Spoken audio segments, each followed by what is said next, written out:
is 8 o'clock on the East Coast. It is 5 o'clock on the West Coast. It is the 18th of July in the year of our Lord 2024. Season 15, Episode 1. 670 times you have been welcome to the Clubhouse Podcast, your one-stop shop for all things sports, entertainment, pop culture, and pro wrestling. We're very happy whether you're live on Facebook, whether you're live on YouTube, whether you're live on Twitch, whether you've got the audio feed from Apple Music or from Amazon Music or from Spotify, or if you're watching on the archive, we're just happy you're here. Welcome. My name is Rob. I am the executive producer of the Clubhouse Podcast, and as the Eurythmics once said, here comes the rain again, and I ain't complaining. That way from me is my co-host, and a man who wanted to make sure the shirt was represented even though we were off when it happened. He is Alex. Hey, man. Well, it is one of those things. I'm not complaining about any rain, overcast, or whatnot coming through because I already feel like I am cooking. You're still kind of distorted. You may want to check your levels on that end. At the bottom of your screen, he is the official fact checker of Sooner or Gator Productions, and a man whose opinions on his review this week are vastly different than mine. You may know him as Igbunu, but his mama named him Don Ford. I'm going to call him Don Ford. Hey, man. But if we agreed all the time, then what's the point of the show? No, I'm just saying, we got to recognize it when it happens. I'm always more surprised when we agree, to be honest. Yeah. That's a little bit better. That sounds a little bit better, Alex. So I can give you guys a little bit more love on this end as well. Season 15 has kicked off. The official anniversary of the show was Saturday.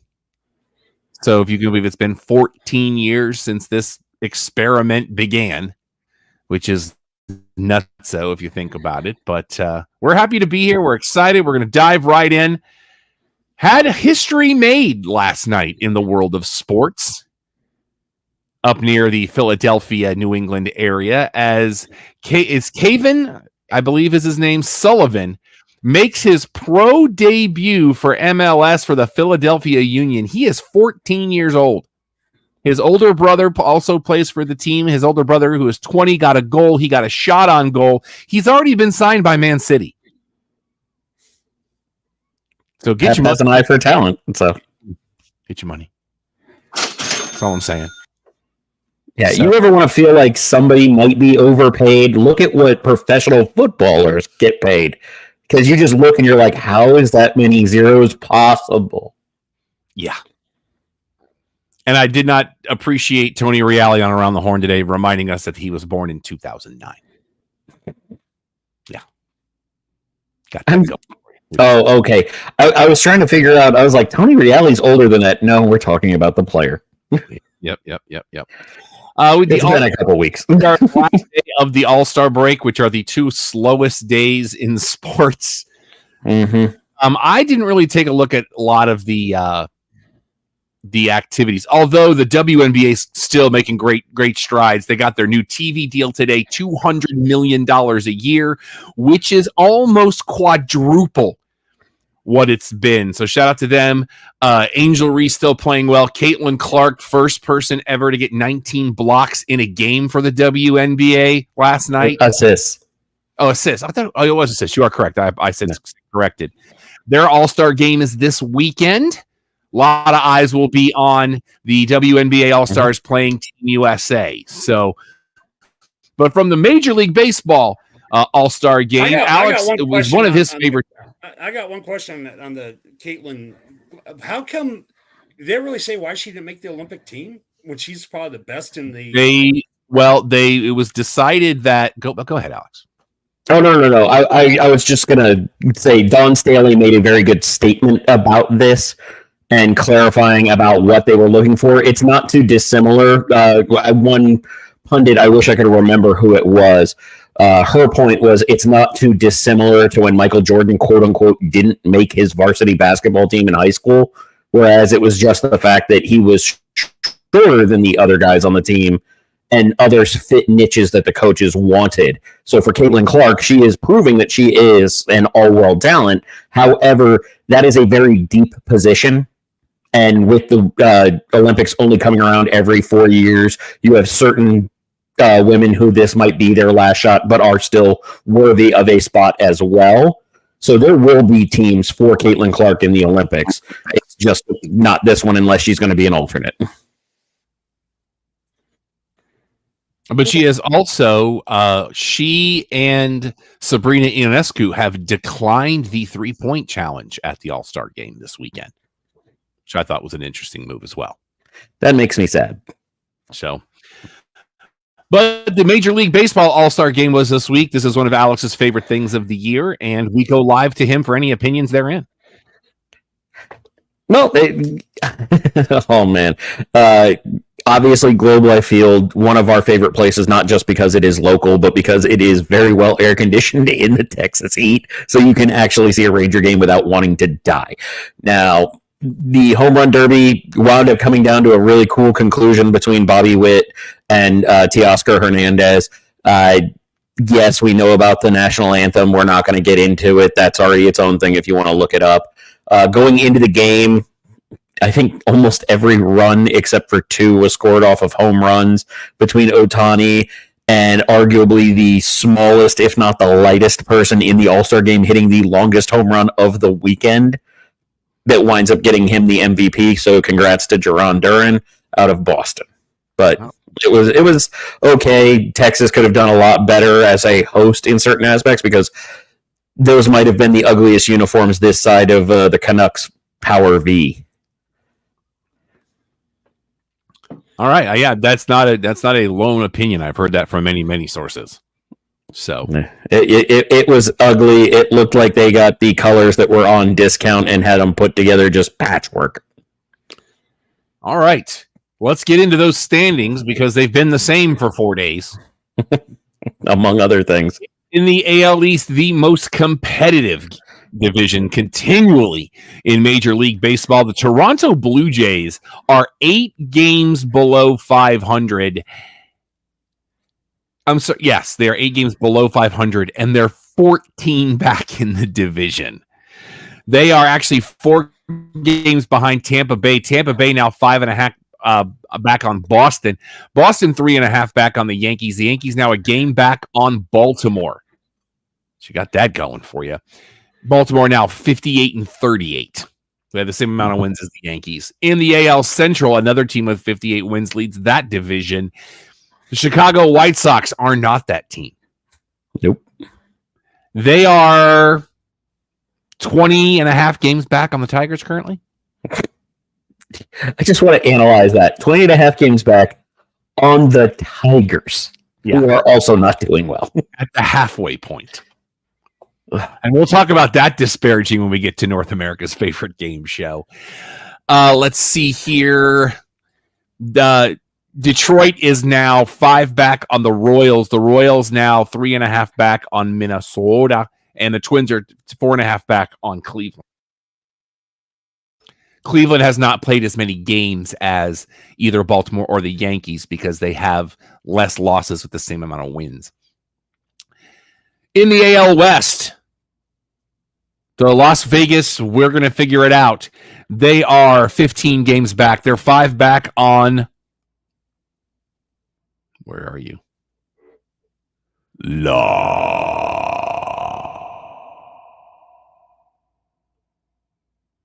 I got to let it ring, or else it cuts it off.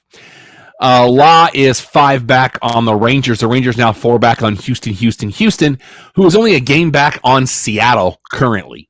In the National League West, the Colorado Rockies, they're struggling. They're 22 back, but at least they have a reason to be 22 back. Of first place, not of the piece of people in front of them. They're 34-63. They are 13 games back on San Francisco. The Giants now 2 back on the Padres. The Padres and Arizona are tied, and they are both 7 back on Misty's beloved Dodgers. In the NL Central, the Cubs, you're 4 games below 500. You're 8.5 back in the division. This is another division that we were talking about in pre-show. That's one to watch this season, which is crazy to talk about historically. They're a half game back on Cincinnati. Cincinnati's kind of breathing down your Pirates' neck down there game and a half back on you. You're 2 back on the Cardinals. The Cardinals now 4.5 back on Milwaukee, but Pittsburgh on a 4-game heater. And we're about 6.5 back from first. That is correct. But this is where after usually the first half of the year, they're pretty competitive. After the All-Star break, they're going to start plumbing. I know you said 4-game streak, but that was right before the All-Star break. So I'm not going to put stock into them. Don, you got to have faith. You got to have faith, Don. I'll try, but every year we'll see. Hey, I still have faith in my Marlins, and they're 29 back right now in the only division that matters, the NL East. And they're, 10.5 back on Washington, on the Nationals. Washington now 6 back on the Mets. The Mets now 4 back on the Braves. The Braves now 8.5 back on Philly. I need people to start beating the Phillies, please, for the love of God. All right, gentlemen. I'm just waiting for the moment where I say, okay, so I'm picking up the slack for the Pirates here because I'm the one that's thumping the table for that pitching staff and the young talent. Let's talk about North America's favorite game show. Do it. Why are you coming through? You shouldn't be coming through Echo when I do that. That's weird. What is the run differential for the Chicago White Sox minus Alex? To clarify for anybody watching, I am recusing myself because it was mentioned on the broadcast for the All-Star game, so I know what the exact number is, and I'm not going to be that jerk that just says it and leaves Don to twist. Don, go. I'm just going to say 222, 222 negative. The Chicago White Sox currently are 27-71. Let me say that again for the people in the cheap seats. On July 18th, the Chicago White Sox are 27-71. That is a 276 win percentage, which means they'll win a game if it's a 4-game series. They are 17-34 at home. They are 10-37 on the road. They have dropped 4 in a row. They are 2-8 in their last 10. Now, and getting ready to sell more players. There are no other teams in the American League with a triple-digit run differential.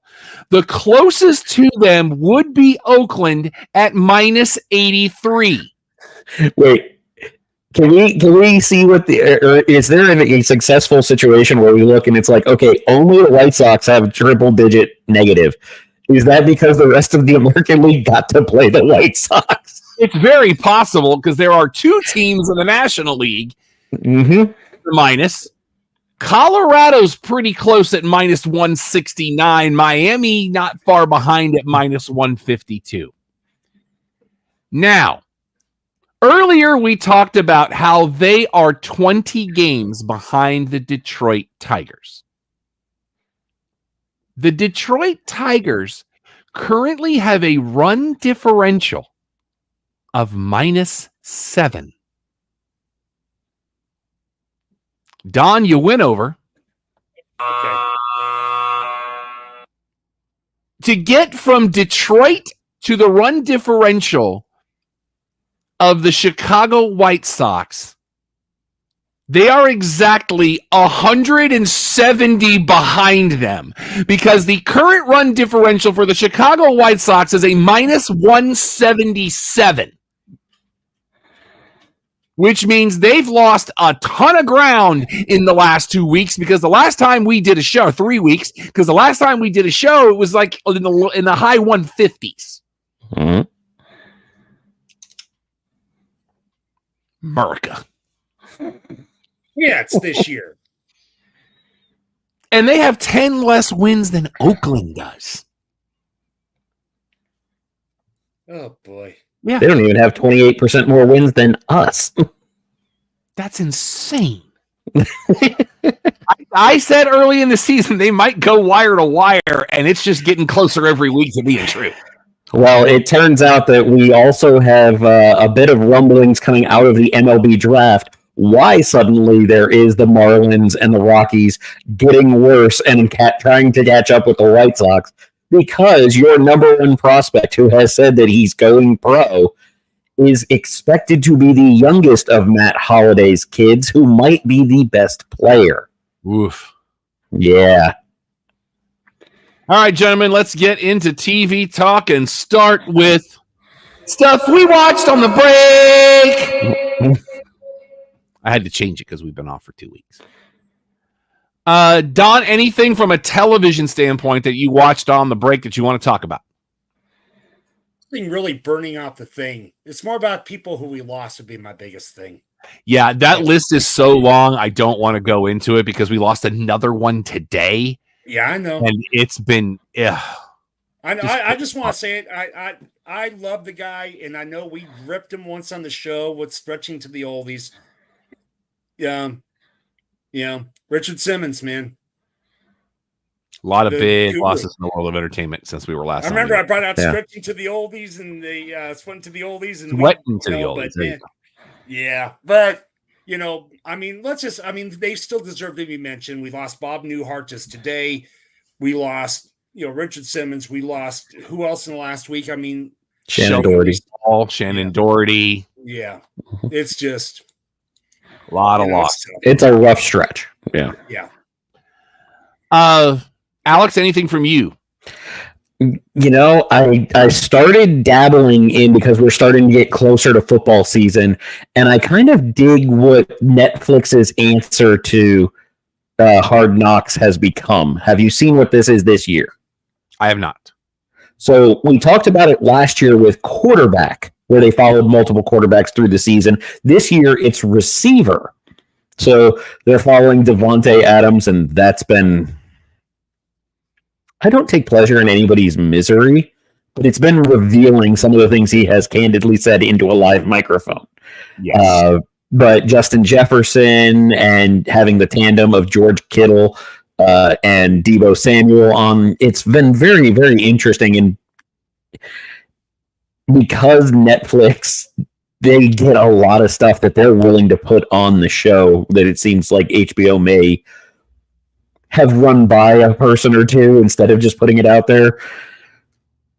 Oof. But like the biggest hot take on that one is Devontae Adams basically insinuating very strongly, so it's not subtle, you need to bench Jimmy Garoppolo because he's getting me killed out here. Anything else? But no, I was saying in that scope. What was that, Don? I did see the first episode the other night. I think it was on MGM, The Emperor of Ocean Park, the Forrest Whitaker. Okay. That was pretty good for the first set. They did the first premiere. Something that's new this week, which we saw. Basically, he plays a person who was just passed away, but there's something behind it. Possibly he was a man who was nominated to be a Supreme Court justice, and then some scandal came out during the confirmation. And now, was there something behind that? Why he didn't get confirmed, and maybe he knew something. So it's kind of that murder mystery kind of thing. So, but with Forrest Whitaker, you know you're going to get greatness. So, yep. Yeah, pretty good show. I'll give a thumbs up on that one. Alex and I both finished up Clipped. Episode 6 aired since we were last on the air. Great mini series, and I still stand by. If Ed O'Neill does not win an Emmy, excuse me, there is something wrong in this world, because he was fantastic in this. The whole cast did a really great job overall. And if you are checking that out, check out the 30 for 30 podcast series with Ramona Shelburne that goes through each episode individually. Alex. Now, in that same vein, I completely co-sign on Ed O'Neill. I'm hoping that is its own niche for an Emmy, because the other one that has been nominated that has come out was Walton Goggins, as Don would say, Shane from The Wire. But his work in the Fallout series, I had mentioned that I had a hard time getting into the show as somebody who's not a huge fan, but they did a really good job. But Walton Goggins,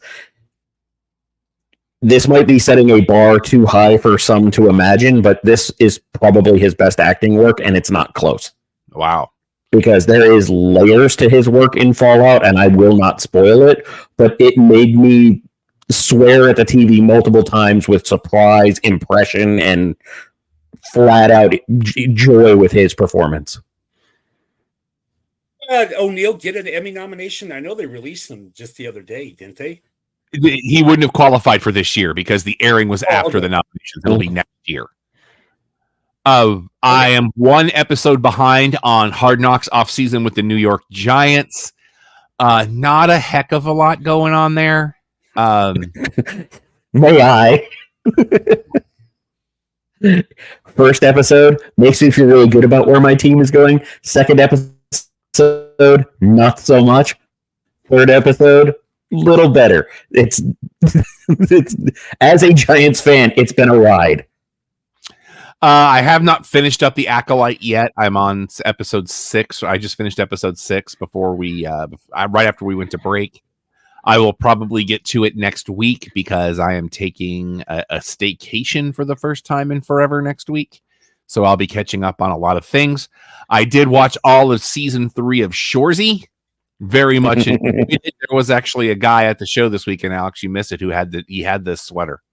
Oh, so I complimented him on that. And did you see the new Shoresy Funko Pop though? I've seen a couple. They did a couple of new ones for him. So you have the one with him as captain of the Sudbury Blueberry Bulldogs, but did you see Shoresy as the ref Funko? Oh, absolutely, yeah. And allegedly, you turn it; it's his back both ways. Nice.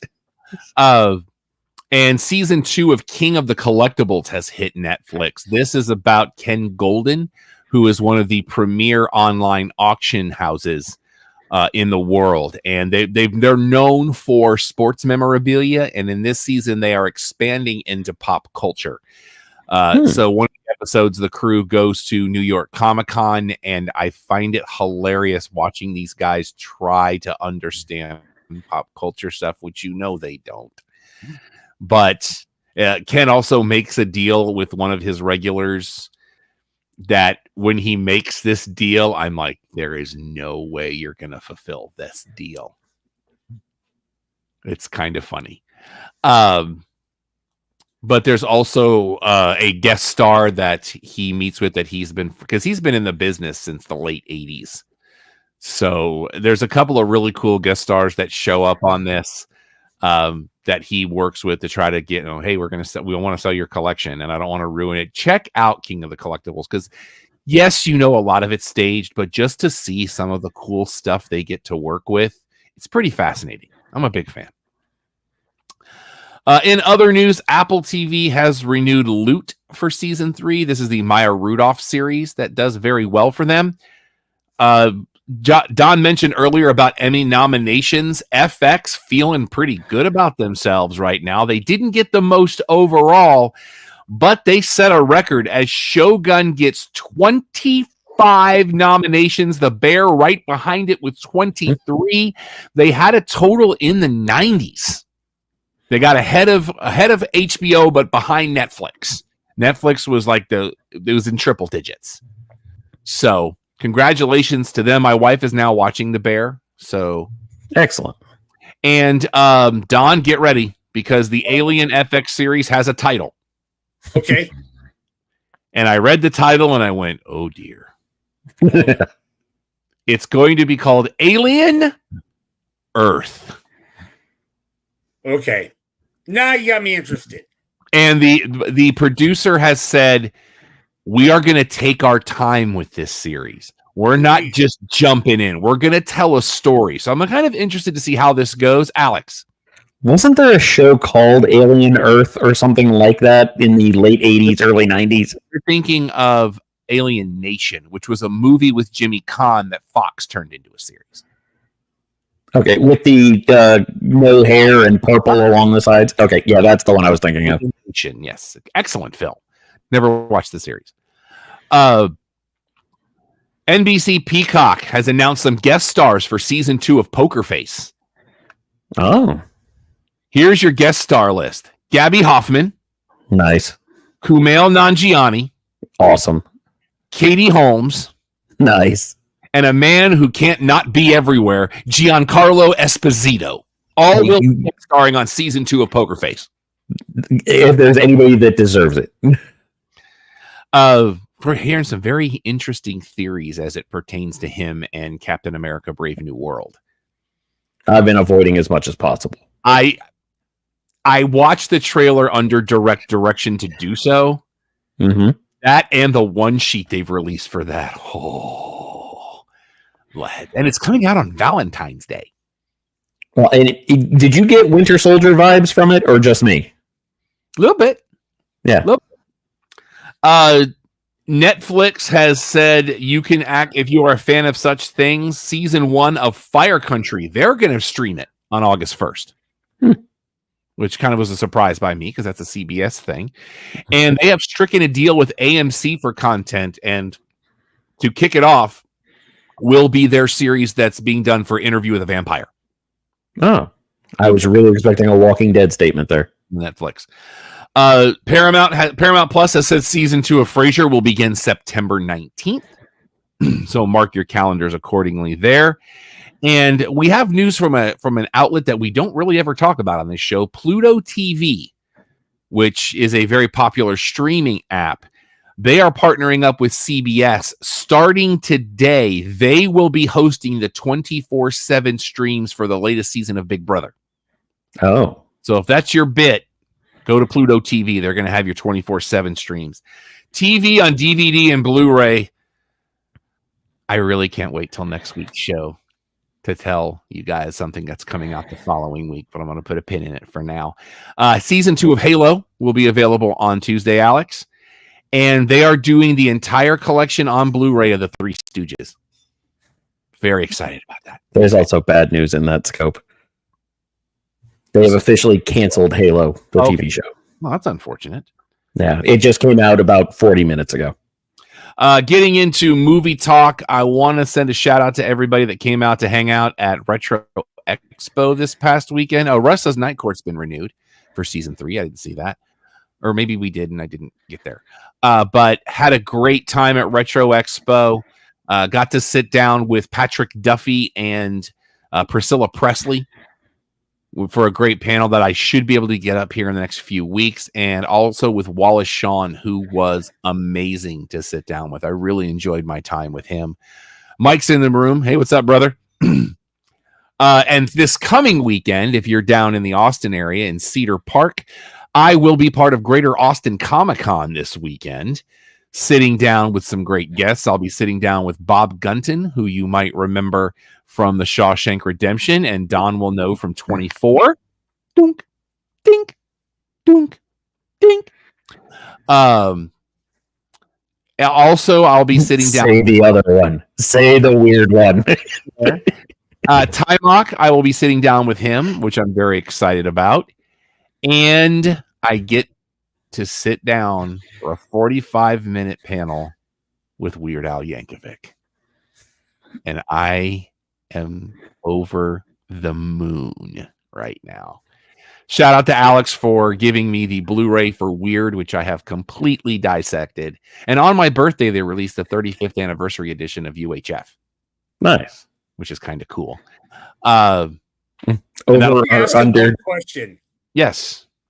Would you, and I'm serious about this, ask him if what's of all of his songs in this catalog, what's the one that he regrets doing the most, which may have offended like an artist or something. I am not going to ask him that, Don. You want? Okay. He's already answered that one, and it is not a comfortable response. Is it okay? I didn't know. It's Amish Paradise, and you can look it up.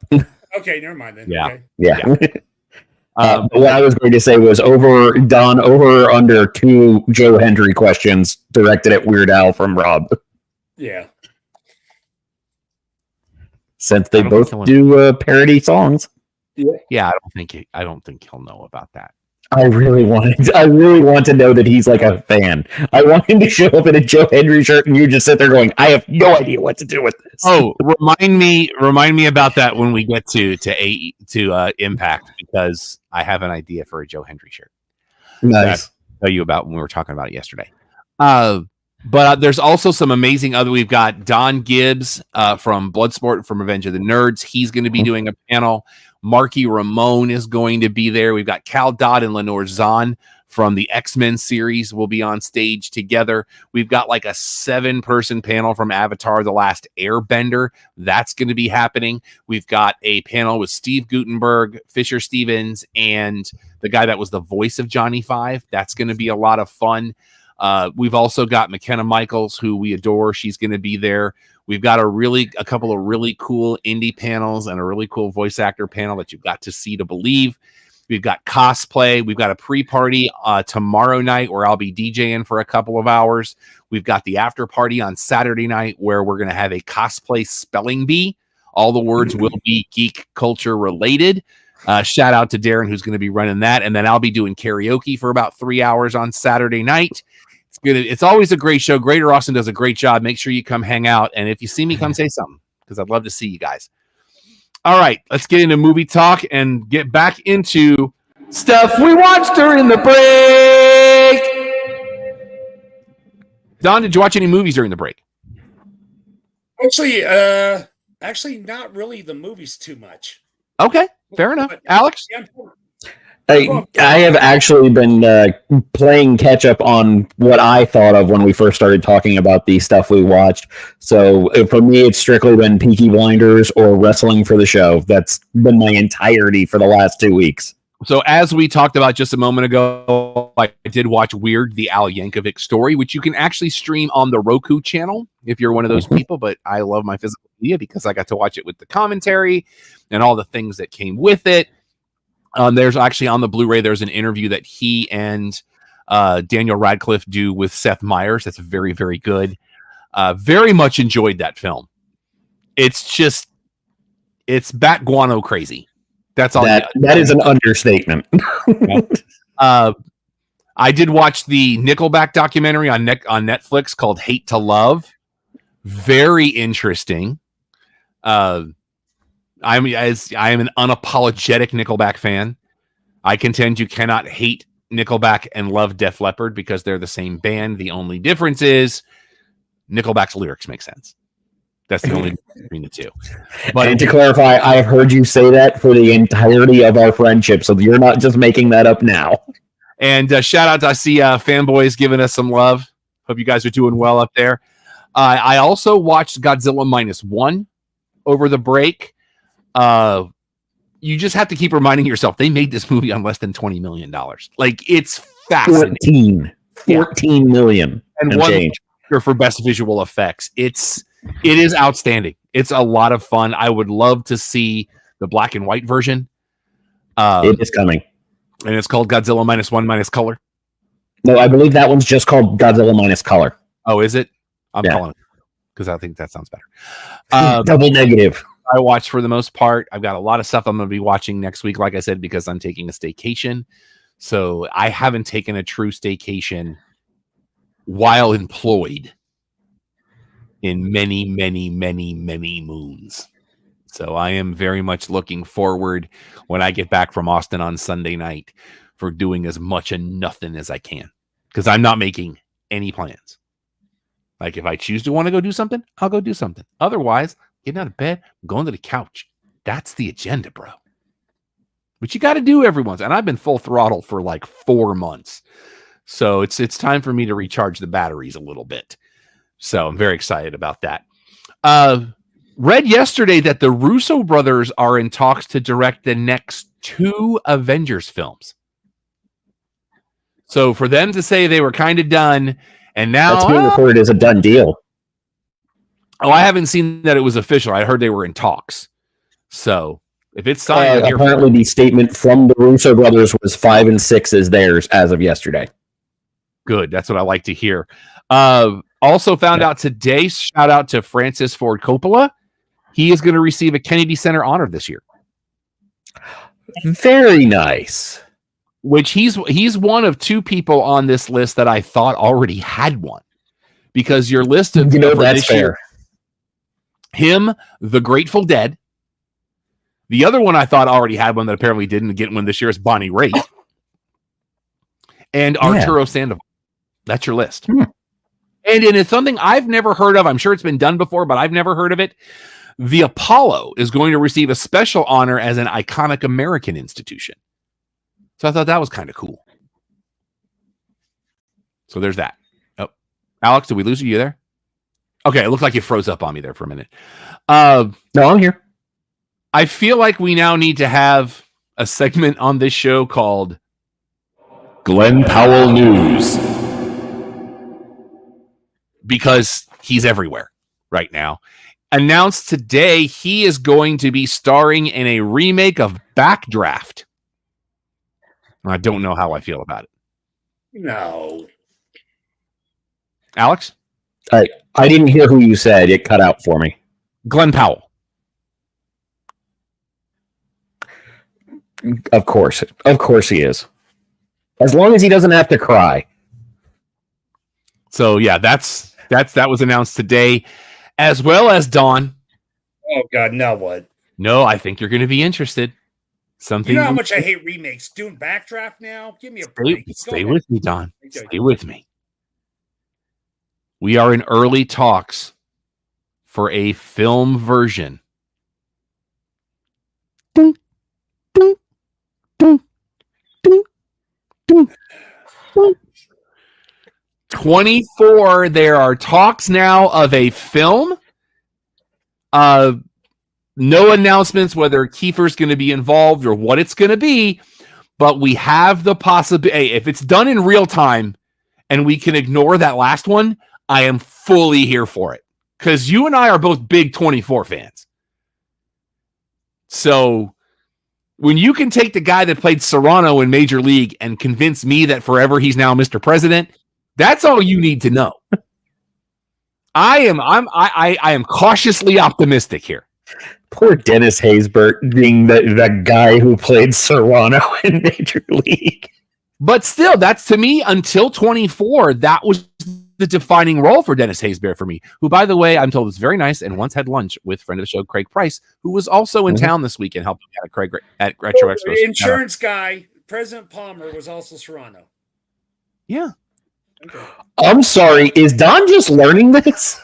I didn't know that. I've never seen a moment of 24, and I knew that. I didn't know that he looks completely different in Major League. So if you're not for it, but I thought we talked about that before. But yeah, we have. Hats for bats. Keep bats warm. Thank you, my friend. Gracias.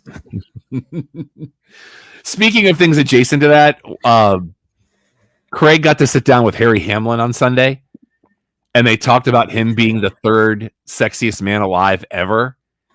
And he asked, was there any issues that anybody give you any grief? He's like, man, Corbin Burnson was really mad. Which Harry Hamlin was great. All the guests this weekend were great. But that's what we got going on. So I'm cautiously optimistic, because I love me some 24. Well, I do too, but sometimes, do you really want it when it's going to be, But Don, what's the theme tonight? Have faith. Have a little faith, brother. Well, when I heard Backdraft, I guess it would be nice. That put me in a bad mood when I heard Backdraft remake. But normally I wouldn't mention something that's that early in discussions. Except that it's 24. We don't have a lot of material this week. So... But I have to roll with Don on this one. It's like, what are you going to do with Backdraft that would ever make it better? Like, graphically or visually, yes. With technology now, you might be able to make certain things look better. You are not going to improve on Backdraft. I'm sorry. They did a sequel. Movie new releases coming out tomorrow. Right off the top, you can go to www.theclubhousepodcast.com. That's our website. And check out both the reviews from Don and myself for Twisters, because Glenn Powell news. Like I said, we did not agree, which is read both of our reviews. It's a very interesting contrast of thoughts on Twisters.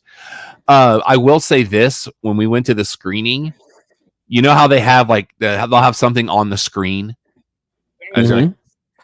Periodically, it would just turn into a Twister and at full blast volume in the theater, like every 5 minutes for the. Oh, that's cool. Yeah, it was pretty cool. I'm not gonna lie. You would have a background noise the whole time. Yeah. The background noise was always there. It would fire up about every 5 minutes. Then you see a twister on the screen. It was pretty neat. Yeah, I'm still a little bitter about not making it to that one. I'm just saying. Shout out to our vendor friends for that one from Universal. And it also has I found out something I mentioned to Alex. I don't know if you noticed this, Don. It's got both the Universal and the Warner Brothers logos on it.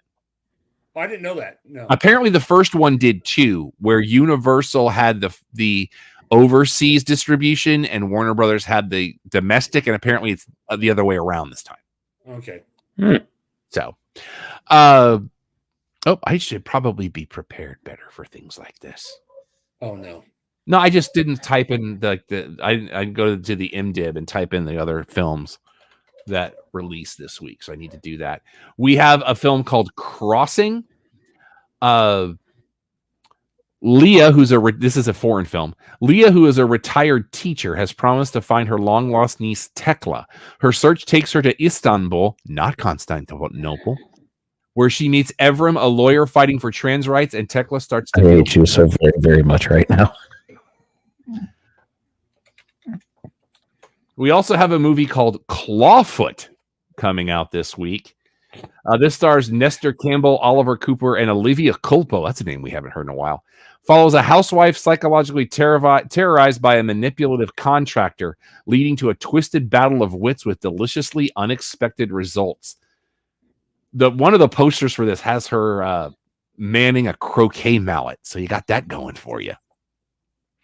Also this week, the very anticipated but not well-reviewed sequel, My Spy, The Eternal City, with the Batista. But you have spoken highly about that first one. I love the first one. I'll watch it. Like I said, I got time this week. I'm going to watch a lot of stuff.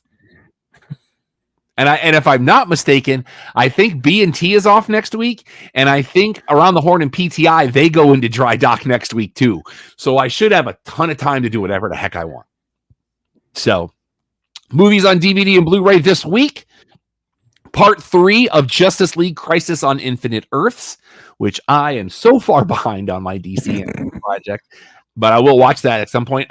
Strangers Chapter 1, which got very mixed reviews when it came out. And the Criterion Collection has 2 big releases this week.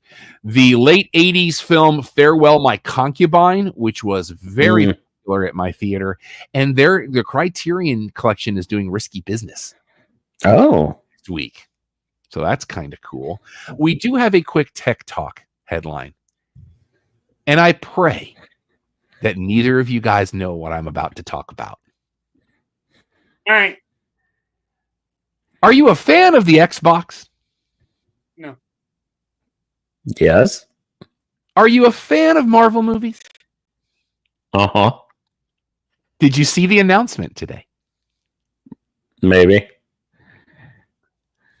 If you go to Xbox on X and use the hashtag Xbox Cheeky Controller Sweepstakes, you could not only win a Deadpool and Wolverine themed Xbox. What it comes with, Don, are you ready?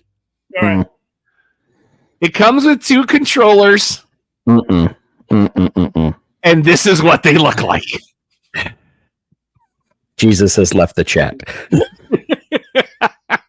And it's called the Cheeky Controllers because, yes, that is Deadpool's butt on the back of them. Yep. Designed by Deadpool. That's right. This is happening, people. Take it in. Take it all. Phrasing. And take it all in, man. Also, they have a sponsorship deal with Old Spice. I don't think I've seen that commercial. I saw it on YouTube today with his roommate. And he's spraying all over. And at the end of the commercial, he stops. She goes, "Did I tell you to stop?" Because she's saying he stinks. All right. I gotta do a thing. Go ahead, Alex.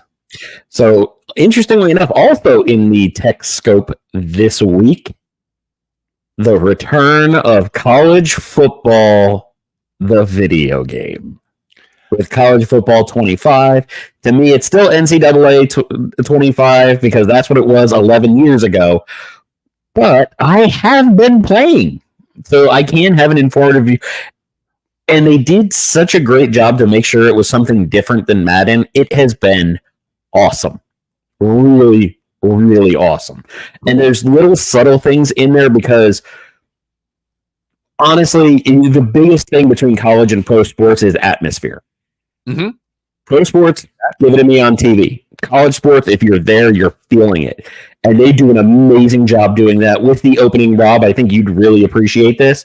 Starting with the intro music that you have going that transitions into drumline bands playing the same song and shifting back and forth. It's really, really cool. And one of the subtle ideas that they have thought of, because it is so hard to play on the road in college. So when you would be playing, if you've ever played a football game, mostly probably Madden, where you see the play lines on there to set you up while you're on offense, if that crowd is getting so maniacal because home crowd trying to pump up their team, the lines will start to like crook and get wiggly so that it's harder to signal out where people are going. They have done little things like that. I love it. I dig that. Yeah, they have apparently been working on just this for so long. They've been trying to build something ground up that wasn't just a Madden clone, even though there are obvious parallels because it's EA. But maybe the FAU Owls have a digital national championship from me. I'm just saying, but that led me to something that's going to lead me to something else. One of the YouTube rabbit holes I'm falling down right now is cover songs. And today I watched a video from Moscow of 450 musicians, including a horn section, which is what led me here, doing Evanescence's Bring Me to Life. Wow. Dude, it's amazing.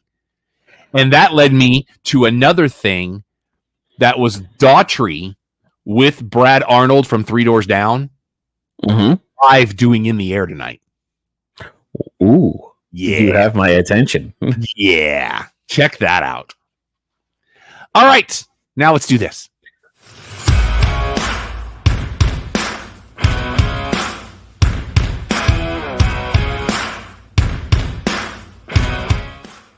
The second half of our show is the Cheat Podcast, your one-stop shop for all things professional wrestling.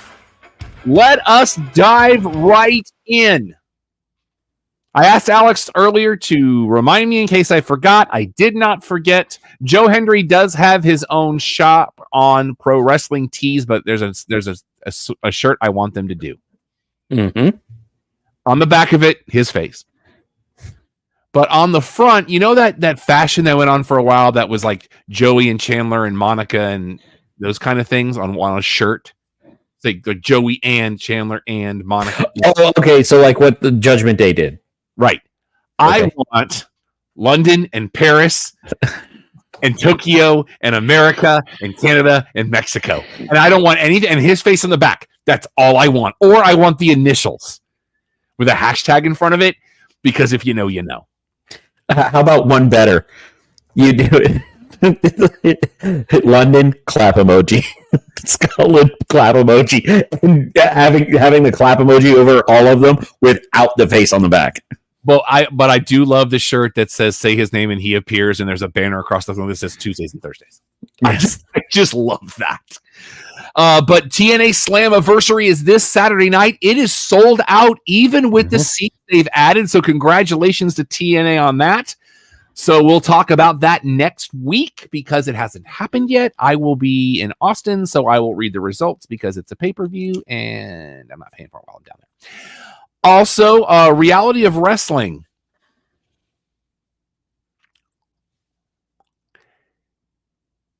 Lazy booking. Because last time we were on the air together, we talked about this Battle to the Bell ladder match, where if you climb the ladder and you ring the bell 3 times, you get a title shot whenever you want.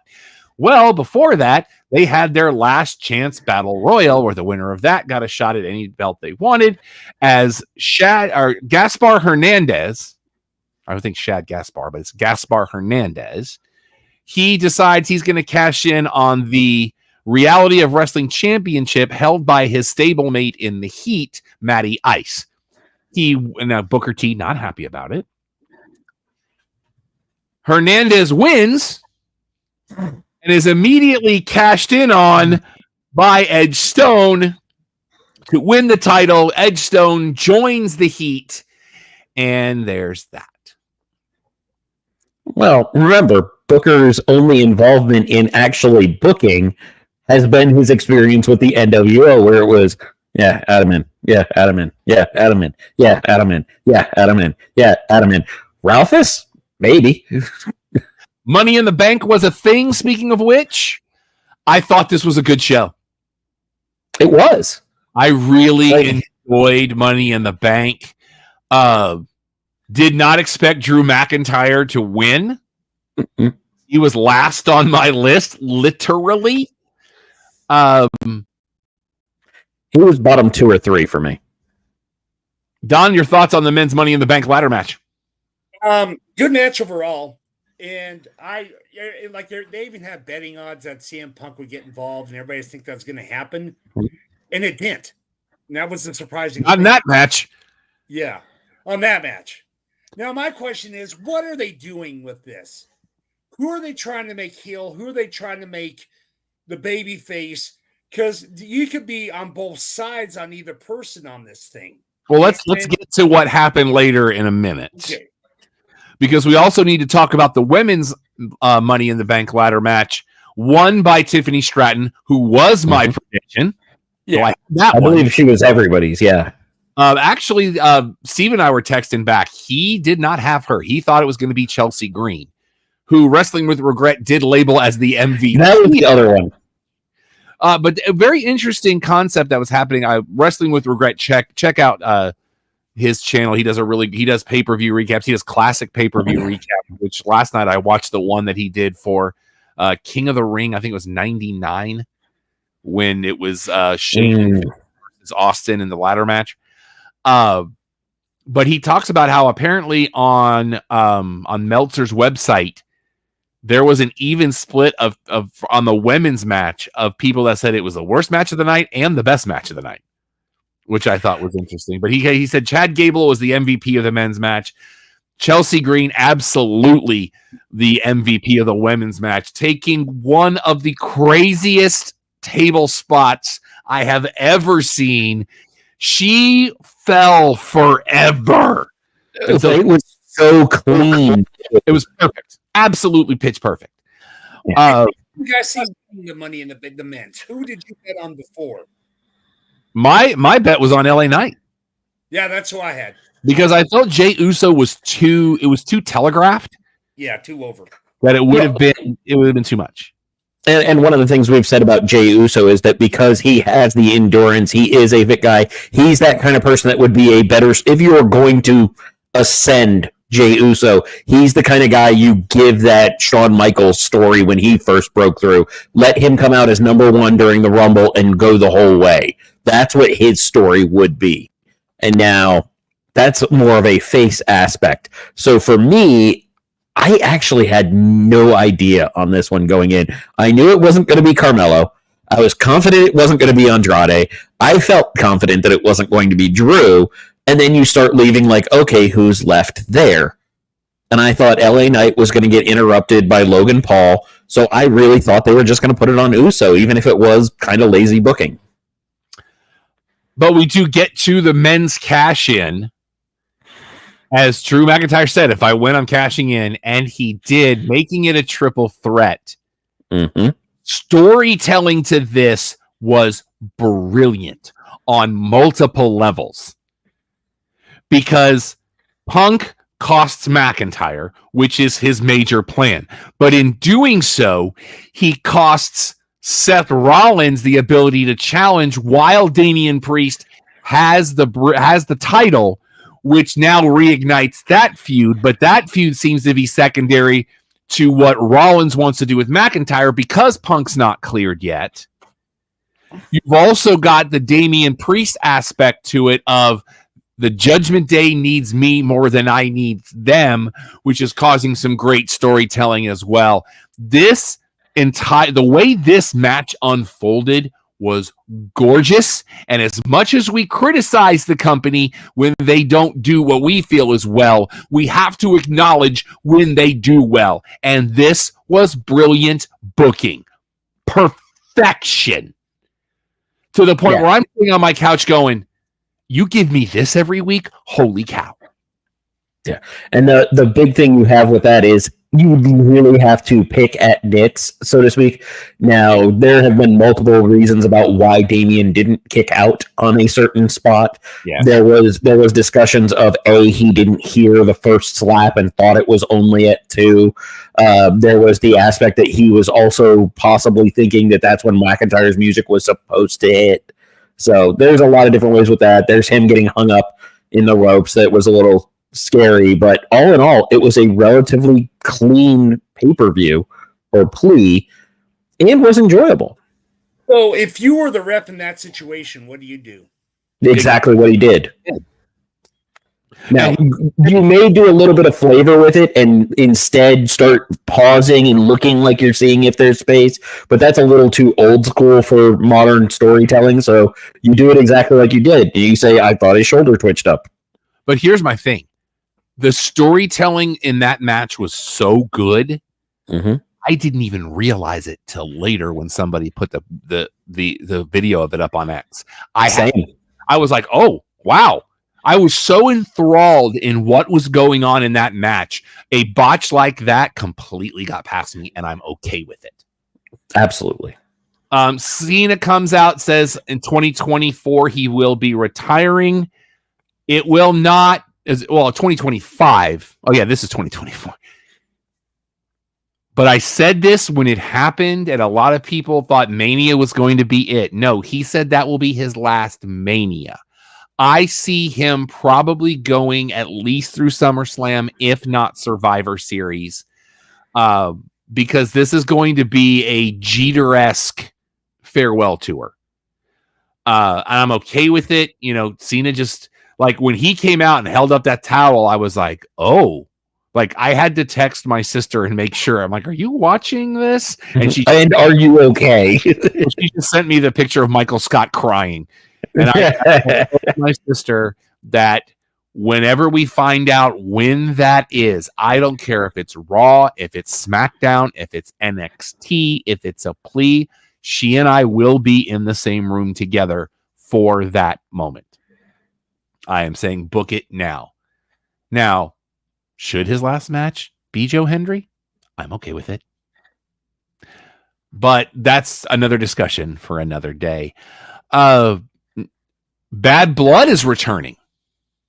We're bringing that back October 5th at the State Farm Arena in Atlanta.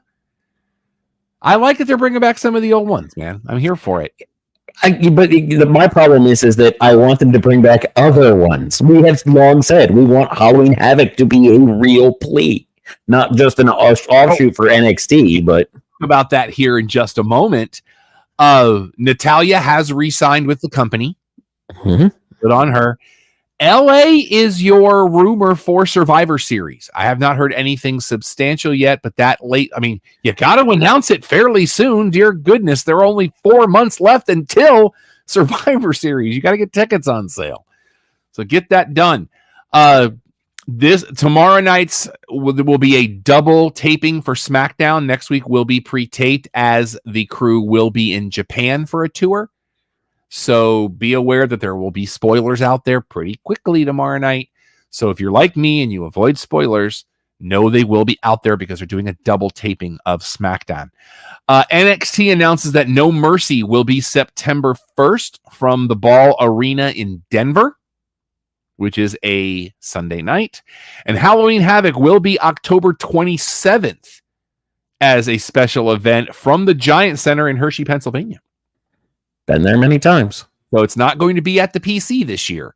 So I'm hopeful. I don't know how I feel about the Bash being 2 nights, but It's going to be what it's going to be. I think it's just them trying to make every show sound like something that matters. Forbidden Door was a thing since we last convened. Alex and I, we watched a little bit of it. Actually, we watched the whole thing. We were at Dave and Buster's right here in Frisco. Shout out to them for carrying the pay-per-view. They put it on a big screen for us. We had as much audio as they could give us, there were some people there. We're in talks with them, maybe to do a little something down the road. So stay by the channel for that. Had a Britt Baker did return, which I can't say smartest man alive, but I did make an allusion to, I believe she shows up tonight. And I did call the match she showed up in, but she did not get involved. Willow Nightingale is now your CMLL women's champion after Saturday night. So congratulations to her. Speaking of which, her theme now part if I can go back to Forbidden Door. Yeah, done. I'm sorry. Swerve put on he's the champion. I think he deserves it. And absolutely. That match was incredible. He can wrestle now, and his match with Ospreay, that was. And you can also tell that those guys are as close as they say they are because of how amazing that match was. Mm-hmm. And secondly, now they talk about how Ospreay and Bryan Danielson were, the match, one of the best matches, Instant Classic, which it was.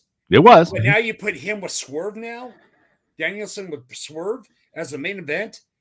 That's probably going to be one hell. Now, if I would have booked it, I would have done Ospreay at Wembley. You have said before. Yeah, but still, I think that will be a good match with that. Alex, go. I think that might actually still be the plan. I think there's a chance that All In winds up becoming a triple threat. Because you have the aspect of Ospreay beat Danielson, Swerve beat Ospreay, and you kind of have a start because Danielson early on beat Swerve, so you almost have like a rock, paper, scissor of booking. Well, let me multiverse it for you. Hit it. What if Danielson says, I've wrestled at Wembley, I've done that. I will defer to Ospreay, but I want my shot at All Out the next weekend.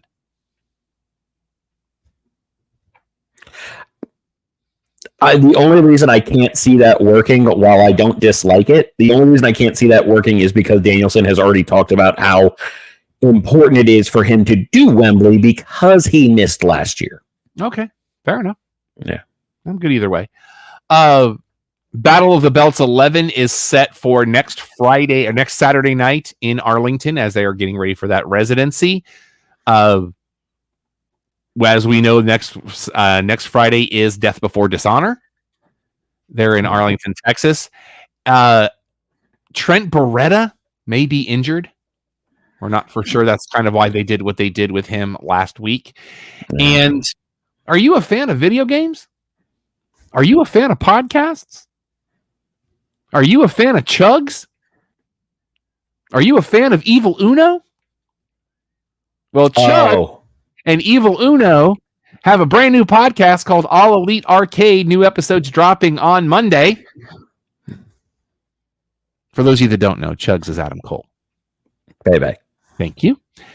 So that'll be every Monday. They're going to be doing reviews. They're going to talk video games. They're going to have interviews and stuff. So if that's your bag, man, those are two guys that know how to talk. Last night on Dynamite, I really thought. Now, granted, we were 2 seconds short. I got it. Yeah, hand it business. Plus, I didn't watch Dynamite. So mute yourself, Don. Okay, hold on, one second. Actually, I'll mute you from here. You're good. Oh, I got it. I'll mute. One second. Okay. Come on. I got it. 2 seconds away from that going Broadway. I loved how they booked that, though, because at that point, as soon as they started saying 50 minutes, how much did you mentally settle into, Broadway? Okay, that's what we're doing. Well, and then the finish. It was a great match. Once we got to the second commercial break is when I started going, this could go Broadway. And we've seen it happen. We were in the building when they've done a Broadway. And I believe that was their first one. Yes, it was. Yeah. And a great match.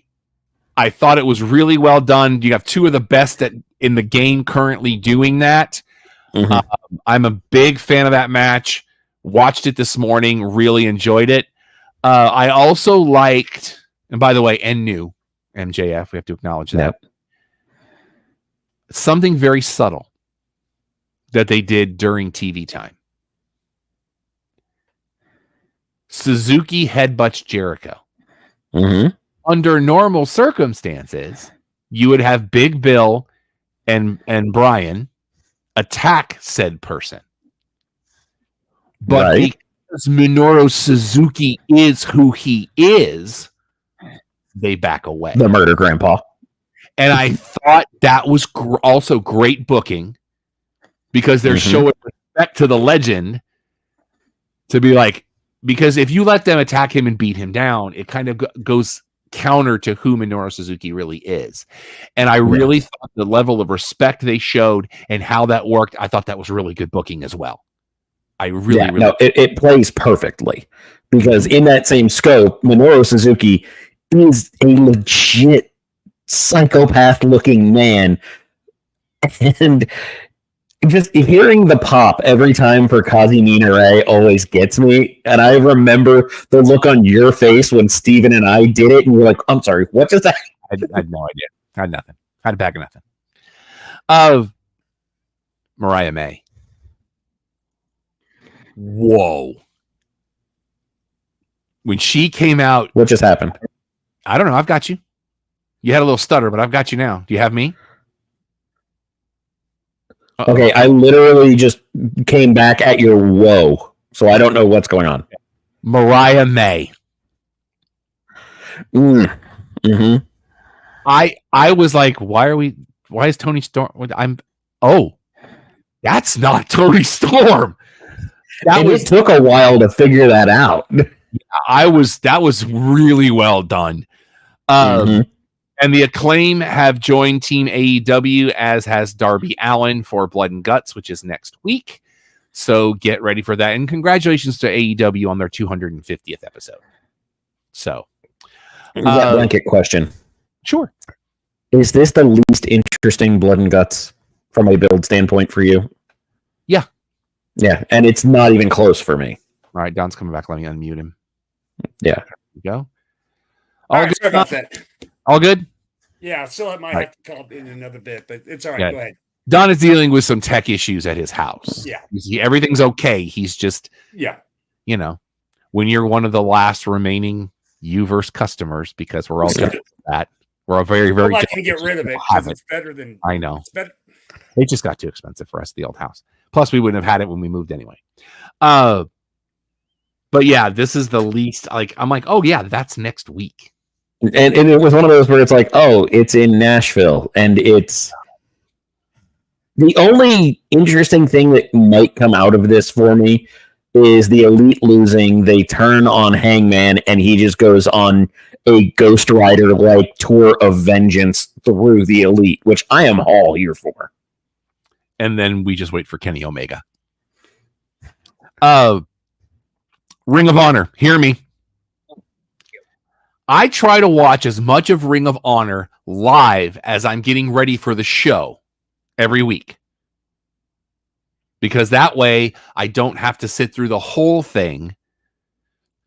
But usually, until today, I can hit my remote and it will tell me how long Ring of Honor is scheduled to run for. So I know when I get into my studio to do the show, I know how much of the show is left that I have to watch. It did not happen today. Ring of Honor, hear me.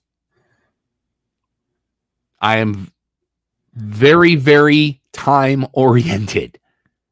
Bring that back. Also, go ahead, Don. What was you were talking about Kenny Omega? What is in real life his situation? He has had successful surgery for diverticulitis. He had the surgery the other day. He is in recovery now. Okay, so there's a chance he may return in. If you want a good parallel, Don, years ago, Brock Lesnar went away for a while because he had to have surgery. Yeah. It's the exact same thing that Brock Lesnar had. So it's just a matter of recovery. Okay. Yeah, and we have not gotten a timetable on that yet. Okay. Also, do not have a timetable on Jamie Hayter yet. Still waiting. Which makes me sad. Yeah. But I did do the deal with TNA because you can watch TNA live as it airs on Access TV. You get the commercial breaks. They don't do anything like WWE does with the please. In the commercial break, it's just a graphic that says TNA will be right back. But you can fast forward through those if you watch on a delay. So be aware of that. But you also have to go. They have the blank part for the half an hour before the show starts. So if you start it over, you have to fast forward for a half an hour. And their fast forwards, you click it once and it's 2.5 minutes at a time. So be aware of that. So don't get trigger happy because you're going to miss stuff. And tonight we do have the Hardy Boys tagging in TNA for the first time in many, many years as we prepare for Slammiversary. Anything else you boys want to talk about? Because that's all I got. I kind of want to selfishly get a thought process on something we have assumed for a while, and I had a curiosity pop up. Okay. But I'll be quick about it. We've been talking about the new bloodline versus old bloodline, Roman coming back at SummerSlam. Which is the rumor. Which is the rumor.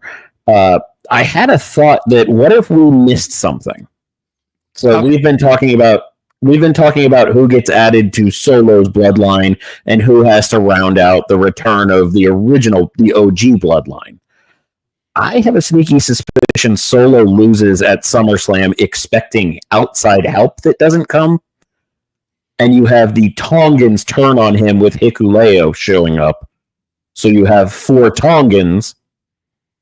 Solo is the one that's dealing with the repercussions of losing to Cody, has to be saved by Roman.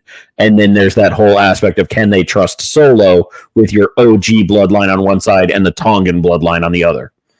Because if you look at the common thread through most of those, they're all blood brother style relatives a la The Rock. Whereas everybody in OG bloodline are directly blood related. I don't know how I feel about it. Because I like the Solo on one side as the head of the table, Roman on the other. I really do. I'm interested.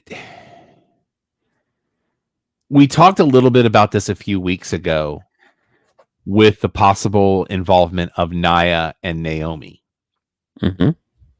There was another development this week that allegedly former 2-time WoW tag champs, the Tonga twins, were at the PC earlier this week. So I am keeping an eye on that situation to see where it goes. That's fair. So there is that. I see Solo on the other side of Roman for the time because he's trying to do the power grab. Mm-hmm. Well, and he's also got the most mic skills, in my opinion, of the 4 of them. Because you really want to keep Jacob Fatu as just kind of this Arn Anderson style enforcer who's just running roughshod over everything. Gorillas of Destiny, there's a mystique to them, to WWE crowds, that I think needs to stay where it is for a little bit, which also elevates Solo. Mm-hmm. I just kind of like where it sits now because it feels weird. It feels like the black and white versus red and black NWO, and then you had the silver and black, and things got weird. Yeah, but I'm getting used to it. It's settling in for me. But the main thing I was thinking about was the idea of I don't know that I'm there with Solo. I don't know that I'm being sold on him as a true big bad. And there's those shots of Jacob, who legitimately looks insane. I love that. Looking at Solo's back and the aspect of all of them being tangential family, just like The Rock. I could see The Rock being the mind and mouthpiece behind the Tongan bloodline, where Heyman is your managerial wise man for the OG bloodline. Because if you even go back to when Heyman was removed, we'll call it, he even starts with Solo, I love you, but I do not. Yeah. So there's that whole aspect of family is still family is still family. I'm interested. I mean, I'm intrigued to see where it goes. Oh, yeah. How many times have you been able to say that about a story that's, in theory, gone for 3 years? Indeed.